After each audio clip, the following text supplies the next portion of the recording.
मेरे प्यारे छात्रों, कक्षा 7वीं की हिंदी की किताब और हिंदी की इस किताब का परिचय मैं आपको देने जा रहा हूँ। हिंदी की इस किताब का परिचय करवाने के बाद मैं आपको हिंदी का पहला पाठ वाचन मेला, वाचन प्रदर्शनी जो है वो पढ़ाने वाला हूँ। तो आपको ये हिंदी की किताब की मुख्य पृष्ठ नज़र आ रही है। हिंदी सुलभ भारती 7वीं कक्षा, ऐसा इस किताब का नाम है। और आप देख रहे हैं कि यहाँ पर चित्र आपको नज़र आएंगे, आप इसका सूक्ष्म निरीक्षण कर सकते हो। हमें इस साल कक्षा 7वीं की हिंदी में किन भाषिक क्षमताओं को अपनाना है, किन भाषिक क्षमताओं को प्राप्त करना है, उन भाषिक क्षमताओं के बारे में यहाँ पर जानकारी दी है।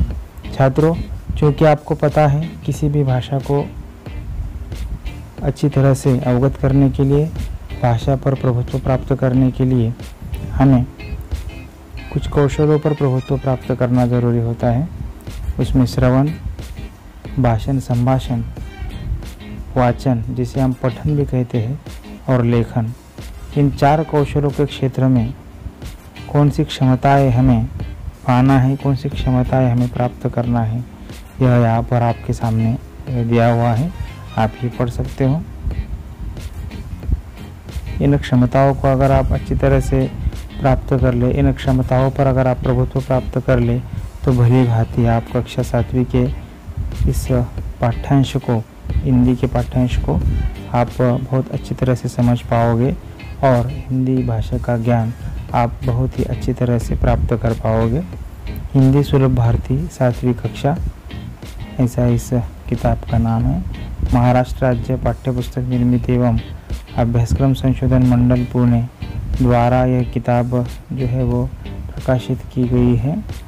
और अब हम देखेंगे कि कौन कौन सी इकाइयाँ, उन इकाइयों में कौन कौन से पाठों का पद्य एवं गद्य का समावेश किया हुआ है, कौन से पाठों का अंतर्भाव है, और इन पाठों के माध्यम से, इन पाठों के अध्ययन के माध्यम से हम इस साल 7वीं कक्षा की हिंदी की पढ़ाई करने वाले हैं।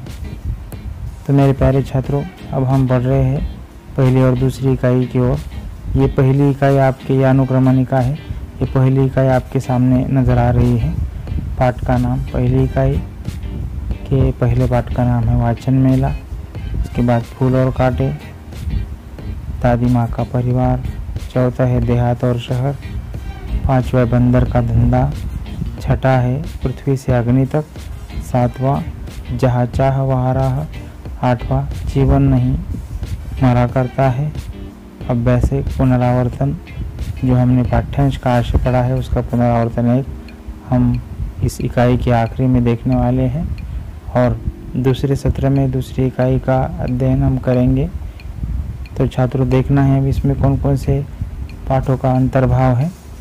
पहला है अस्पताल, दूसरा बेटी युग, तीसरा 2 लघु कथाएँ, चौथा है शब्द संपदा, 5वां बसंत गीत, छठा चंदा मामा की जय, 7वां रहस्य, 8वां हम चलते सीना तान के, अभ्यास 2, अभ्यास 3 चित्रकथा का समावेश भी इसमें किया हुआ है। पुनरावर्तन 2 के माध्यम से हम इस दूसरी इकाई के आशय का पुनरावर्तन करने वाले हैं, उसको हम जानने वाले हैं, समझने वाले हैं। चिंतन मनन पुनरावर्तन के माध्यम से हम करने वाले हैं।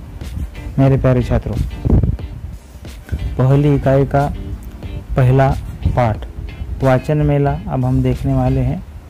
इसका हम अध्ययन करेंगे। देखो, समझो और बताओ। तो बच्चों, इस चित्र का आपको सूक्ष्मता से निरीक्षण करना है,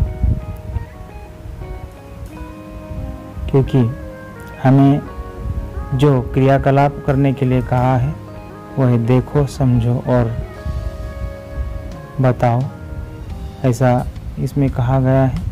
तो आपने इस चित्र को देख लिया है। वाचन मेला, ऐसा इस पाठ का नाम है। वाचन मैंने पहले आपको बताया है कि किसी भी भाषा को अगर हमें अच्छी तरह से समझना है, प्रमाण भाषा का ज्ञान अगर हमें पाना है, तो 4 कौशलों पर हमें पूरी तरह से प्रभुत्व प्राप्त करना ज़रूरी है।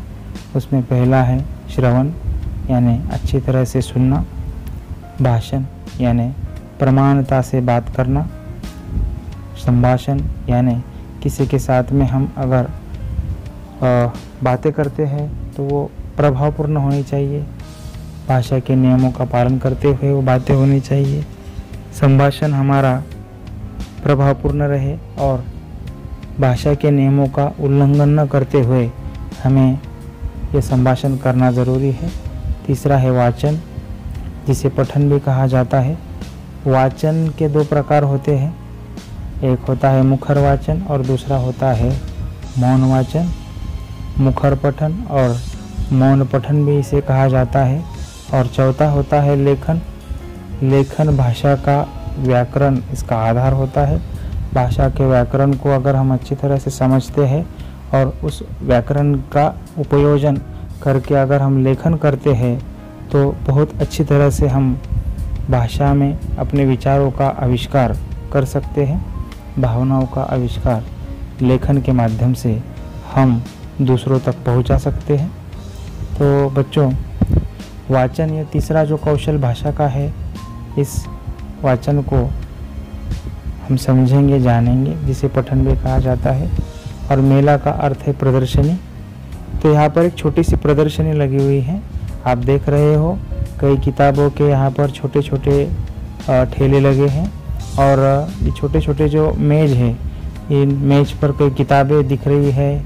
वहाँ पर स्कूल के छात्र, पाठशाला के छात्र छात्राएं और उनके जो माताएं हैं, पिताजी, वे भी साथ में आए हुए हैं।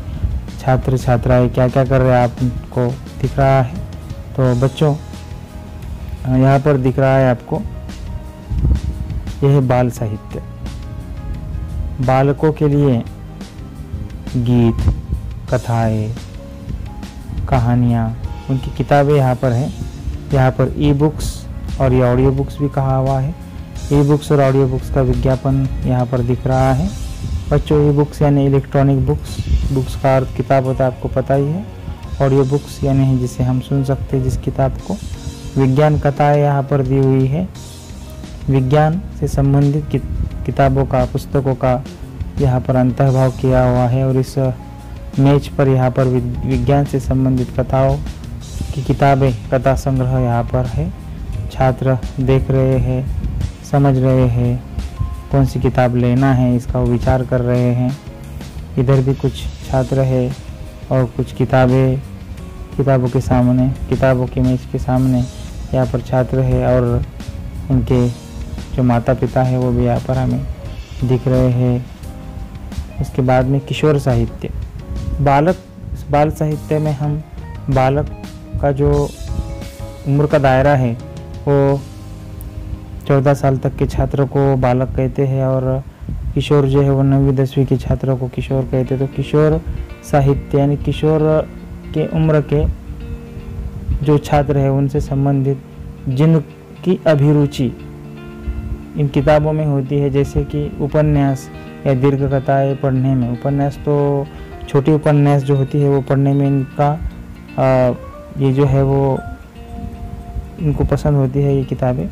और दीर्घ कथाएं, कविताएं पढ़ने में इनको बहुत मज़ा आता है। तो ऐसे ही कुछ किताबों का मेला यहाँ पर है, प्रदर्शनी है। इस मेज पर किताबें जो है वो बच्चे देख रहे हैं, उनकी माता जो है वो देख रही है और एक बच्चा जो है किताब पढ़ भी रहा है, देख रहा है इस किताब में क्या क्या है। एक बच्चे ने किताब ली है, वो जा रहा है किताब लेकर। और आगे हम देखेंगे कि यहाँ पर एक ग्रंथ दिंडी का भी समावेश किया हुआ है और एक उद्घोषणा लिखी हुई है इस छोटे से फलक पर। तो ये उद्घोषणा क्या है हम जानेंगे। पुस्तकों से पाए ज्ञान, जाने भाषाएं विज्ञान।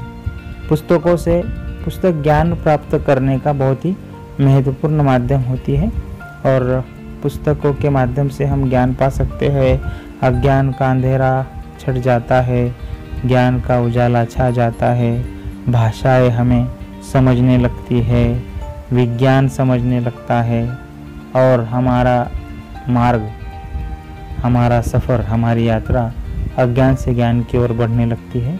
इतना बहुत ही महत्वपूर्ण मूल्य हमारे जीवन में किताब का होता है, पुस्तक का होता है। इस उद्घोषणा से ये पता चलता है। इस फलक पर ग्रंथ दिंडी लिखा हुआ है। यहाँ पर एक छोटी पालकी है, इन छात्रों ने पकड़ रखी है। और विशेष रूप से ये देखा जाए तो यहाँ पर छात्र एवं छात्रा, इस पाठशाला के छात्र एवं छात्राएं ग्रंथ दिंडी में शामिल हो गए हैं। और मेरे प्यारे छात्रों, अभी हम एक और उद्घोषणा के बारे में देखने वाले हैं।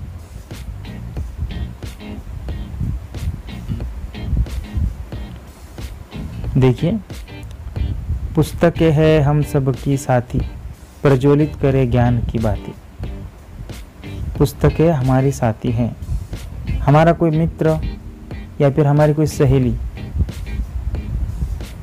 कभी कभार हमसे झूठ बातें कर सकती है, लेकिन किताब हमसे झूठ बात नहीं करती। एक अच्छे विचारों की, ज्ञान की जो गंगा है वो किताब के माध्यम से बहती है, प्रवाहित होती है और हमें किताबें हमारे साथी के रूप में हमारा साथ निभाती है।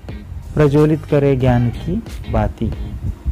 ज्ञान का दिया जलाने वाला पुस्तक ज्ञान का भंडार होता है और ज्ञान की बाती प्रज्वलित करके अज्ञान के अंधेरे को भगाने का काम अगर कोई करता है तो वो पुस्तक ही है।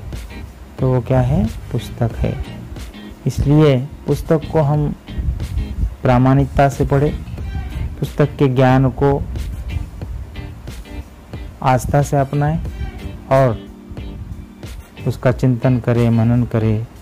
पुस्तक के माध्यम से पाए हुए विचारों को अपने जीवन में उपयोजित करके हम अपने जीवन को सफलतापूर्वक जी सकते हैं। हमारे जीवन में आने वाली कठिनाइयों पर हम मात कर सकते हैं। हम किसी भी स्थिति का सामना डट कर सकते हैं। इतना महत्व किताबों का है।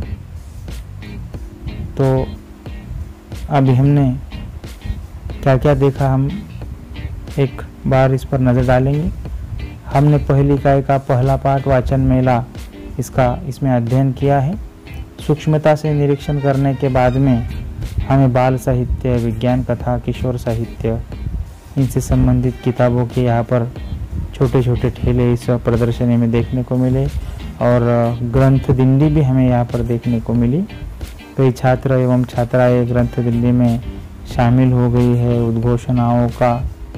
उद्घोषणाएं वे बोल रहे हैं और बड़े ही उत्साह उमंग के साथ ये ग्रंथ दिंडी में उन्होंने एक छोटी सी जो एक डोली है, छोटी सी पालकी है, उन्होंने ले रखी है और किताबों के प्रति आस्था, अपनापन एवं जिज्ञासा उनके चेहरे के भाव से झलक रही है। तो आज के इस पाठ के माध्यम से हमें एक विचार लेना चाहिए कि हम मन लगाकर पढ़ेंगे, इस साल हम अच्छे अंक पाएंगे। और केवल पाठशाला की किताबें ही नहीं, चरित्रात्मक किताबें पढ़ेंगे, कथाएं पढ़ेंगे, उपन्यास पढ़ेंगे। उपन्यास का अर्थ होता है दीर्घ कथा, बड़ी कथा जो होती है उसे उपन्यास कहते हैं। कविता संग्रह पढ़ेंगे, खुद की कविताएं लिखने की कोशिश करेंगे। तो मेरे प्यारे छात्रों, मैं आशा करता हूँ कि आपको ये पाठ अच्छी तरह से समझ में आया है। बहुत बहुत धन्यवाद।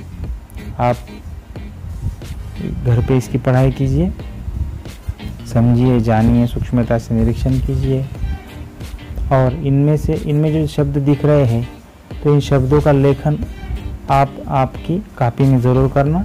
इन उद्घोषणाओं को आप ज़रूर लिखना ताकि निरीक्षण का आपका विकास तो होगा ही, लेकिन लेखन कौशल का जो विकास है वो भी होगा।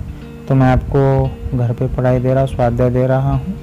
आपको ये शब्द जो दिख रहे हैं जैसे बाल साहित्य, विज्ञान कथा, ई बुक्स, ऑडियो बुक्स, किशोर साहित्य, ग्रंथ दिंडी, उद्घोषणाएँ, ये आपको लिखना है आपकी कॉपी में और पुस्तक के बारे में आपको 5 वाक्य अपने विचार लिखना है। मुझे पूरा विश्वास है कि आप ये करोगे। आपकी पढ़ाई जारी रहे। बहुत बहुत धन्यवाद।